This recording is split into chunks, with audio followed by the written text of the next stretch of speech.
नमस्कार दोस्तों, डे 14 में आप सभी लोगों का स्वागत है। The I message. अब यहाँ पे क्या है कि एक्सप्रेस विदाउट ब्लेम। आपको एक्सप्रेस करना है बिना किसी को ब्लेम करते हुए। क्या कि आई फील व्हेन, बिकॉज मैं फील क्या करता हूँ कि आई फील हर्ट। जैसे कि मुझे हर्ट फील हुआ कब? व्हेन आई एम इंटरप्टेड, जब मैं इंटरप्ट किया गया। Because I feel disrespected. अब यहाँ पे आप अपने हिसाब से चीज़ें अपनी सिचुएशन के हिसाब से भर सकते हैं। ठीक। अब यहाँ पे अवॉइड करना है यू ऑलवेज और यू नेवर। तुम हमेशा ही ऐसे करते हो, या फिर तुम कभी नहीं मेरी बात मानते हो। ठीक। जैसे कहा कि मैंने ना, मैं परेशान हो गया हूँ, तुम हमेशा हमेशा से ही ऐसी काम करने लगते हो यार, मैं परेशान हो गया हूँ। या तुम मेरी बात कभी नहीं सुनते हो, कभी करते ही नहीं हो, मैं परेशान हो गया हूँ।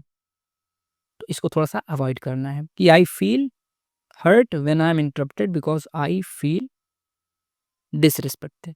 कि मैं जो फील कर रहा हूँ वो कोशिश करने जानने की कोशिश कीजिए। सामने वाले को मत कहिए कि वो तुम्हारी वजह से नहीं, मैं क्या फ़ील कर रहा हूँ, तुम्हारी वजह से तो कुछ बात की बात है, वो नहीं कहूँगा। पर मैं इस वजह से मुझको ऐसा लग रहा है, इस वजह से मैं ये फ़ील कर रहा हूँ। फिर आप सोचिए कि क्या एक्चुअल में वो चीज़ है? क्या आप उस इंसान के रिस्पेक्ट के लिए मर रहे हैं? क्या आप उस इंसान के टाइम के लिए मर रहे हैं? क्या वो इंसान आपको टाइम देगा तो आप अमर हो जाएँगे? जो कि मैंने अभी पहले बताया आपको पहले वाले सेशंस में। तो क्या वो ज़रूरी भी है इतना जितना आप रिएक्ट कर रहे हैं? फिर आपको खुद आंसर मिलेगा कि नहीं यार, सब मिथ्या है, मोह माया है। Meditate on Shiva as calm destroyer. और जो शिव हैं, देखिए दोस्तों, अगर आप भगवान को मानते हैं, तो भगवान क्या होते हैं? एक बिलीव सिस्टम, आपको पता है ना, हमारे अंदर एक बिलीव सिस्टम होता है, एक माइंडसेट जिसको अभी हम मॉडर्न ज़माने में कहते हैं माइंडसेट। अगर आपके पास माइंडसेट है, बड़े से बड़े बिज़नेसमैन को देख लीजिए, तो नेवर गिव अप एटीट्यूड और एक माइंडसेट उनके अंदर है that I can achieve anything, I can do anything, I can perform this task, I can do that, I can be millionaire, I can be billionaire, I can sell this thing, I can buy a business, I can run a business, I can be entrepreneur. कुछ भी, मतलब वो mindset है, positive mindset है, affirmations है, subconscious mind को feed करने की बात है।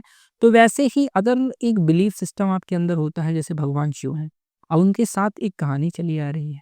क्या कहानी होती है? बहुत सारी उनके साथ कथाएँ हैं कि उनको क्या कहा जाता है, एक काम डिस्ट्रॉयर कहा जाता है। कैसे? कि उन्होंने कंज़्यूम किया पॉइज़न को, और जब उन्होंने पॉइज़न कंज़्यूम किया, तो उनके बॉडी के अंदर क्या हुआ? उनके गले में यहाँ जाके वो रह गया और यहाँ पे नीला हो गया। उन्होंने क्या किया, उसको यहीं पे रोके रखा। और वो डिस्ट्रॉयर भी हैं, वो डिस्ट्रॉय करते हैं चीज़ों को। ब्रह्मा, विष्णु, महेश, एक बनाते हैं, एक चलाते हैं और एक जो है डिस्ट्रॉय करते हैं। यहाँ पे है, बट रिमेन्स स्टिल, कि यहाँ पे जब उन्होंने अपने अंदर विष को लिया, फिर भी वो काम रहे, उनके ऊपर वो विष हावी नहीं हुआ। तो उनको आराध्य मान के कि मेरे प्रभु अगर शिव हैं और वो ऐसा कर सकते हैं, तो मैं भी उनका शिष्य हूँ, मैं भी करूँगा।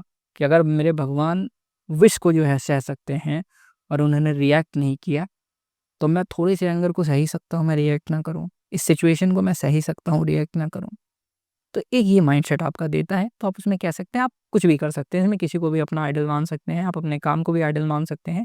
ओम नमः शिवाय का आप इसमें जाप कर सकते हैं, या फिर आपकी आस्था के हिसाब से आप कुछ भी कर सकते हैं। फिर आप विजुलाइज़ कीजिए कि your anger being swallowed like poison, और आपको ऐसा विजुलाइज़ करना है कि आपका जो एंगर है, आपका गुस्सा है, वो आप निगल ले रहे हैं पॉइज़न के जैसा, और turn into wisdom like Shiva Neelkanth. और जैसे उनके गले की शोभा बढ़ा दी उसने, शोभा बन गई कि नीलकंठ के नाम से वो जाने जाते हैं। कुछ ऐसा ही हो कि आपका जो एंगर है वो आपके लिए चैनलाइज़ कर रहा है पॉजिटिव एनर्जी को, जैसा कि हमने गोल्डन एनर्जी के बारे में पहले ही बात करी है।